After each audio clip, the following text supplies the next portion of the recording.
देखनी हो पायाला के छठी घाटे जात देखनी अनु के अन्हारे में जाता री सन ननद भौ जाई बात ते खाली झूठे बोलेली हो फलाना वो के छठी घाटे जात देखनी हो पायाला के छठी घाटे जात देखनी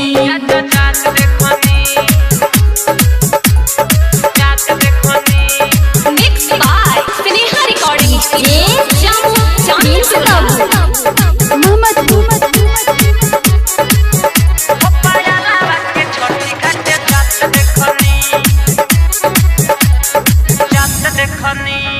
तीन के ले आईली सब पूजा के सामानावा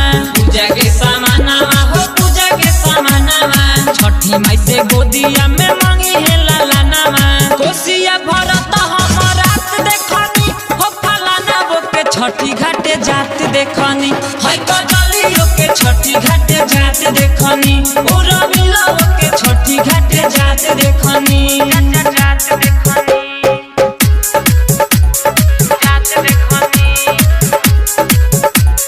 Mixed by Sneha Recording Studio, Jammu,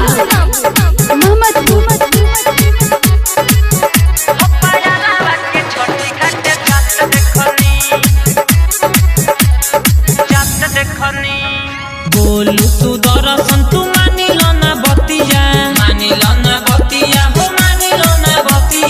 भूखल बाड़ी नौको भौजी छठा के बरतिया बोला मुरी देश के हम साथ देखनी हो फलाना वो के छठी घाटे जात देखनी हाय नीलू वो के छठी घाटे जात देखनी अरे नेहा वो के छठी घाटे जात देखनी आटा ओटा सान के ठेकुआ हो छान के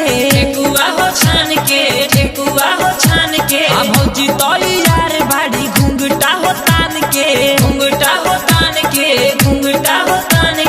गौरा उठावा तुमका माथ देखनी हो फलाना वो के छठी घाटे जात देखनी हो पायाला के छठी घाटे जात देखनी Sneha Recording Studio, Jammu, Chandtola.